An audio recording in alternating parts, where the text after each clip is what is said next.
atong makauban ang usa ka graphic designer nga mitanyag og libreng mga design ug layout sa mga nagkinahanglan og design para ning panahon sa sinulog. Busa, let's all welcome Ino Katapusan Jr.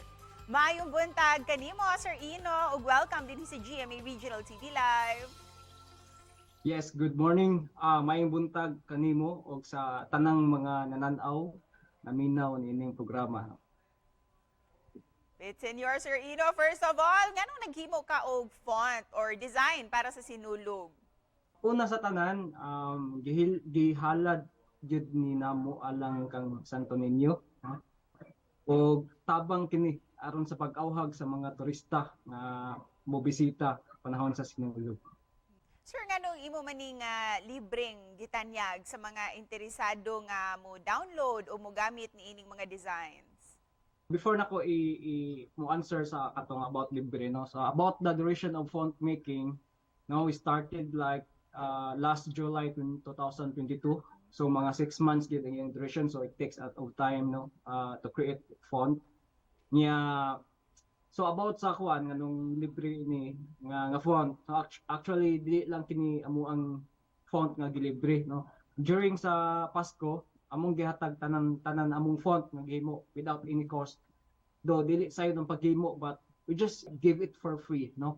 Pasalamat lang. And we also notice nga sagad si imuhang mga designs kay mabulokon kaayo. Nganong kiniman nga mga kolor ang imuhang napili? I would say nga nagpareho lang gid siguro ang goal sa among mga client, no? It doesn't need to have something colorful, gid dapat ang project na mo, no?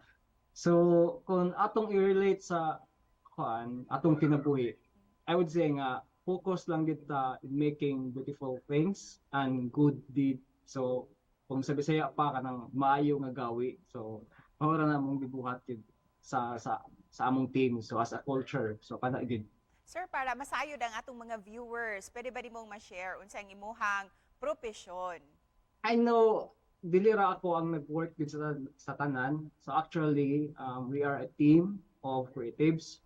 So we are a brand consulting company here in Cebu. So we help business become a brand. So we do brand strategy, brand identity, and packaging, and typeface and font design. So mao ni among typeface, font design nga among gihimo karon. You mentioned earlier nga halad ni ninyo para kang Senyor Santo Niño. Sir, para kaninyo nganong importante nga mohalad mo sa inyong talento, ilabi na karong sinulog?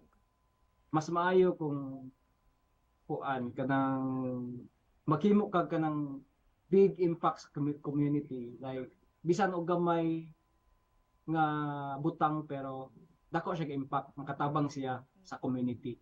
O para sa mga interesado nga mo download sa inyong mga fonts and designs, sir, asa mo pwedeng makontak? Yeah, actually, ang 3D sulog pwede na nimo magamit sa Canva. So design it with Canva na. Then naa sa tay website, pwede nimo ma-access ang link dito. Ug isipan na po, sir, unsay mensahe nimo para sa ato ang mga viewers karong buntaga? Share your blessings and skills, then make an impact sa community, no? Bisan og unsa pa nakagamay, basta purposeful and then meaningful ang imong gi-work, then that's all good. Ug daghang salamat, sir, sa pagpaambit nimo sa imong talento. Thank you. Thank you, Pit Senyor. Bisaya ba yan?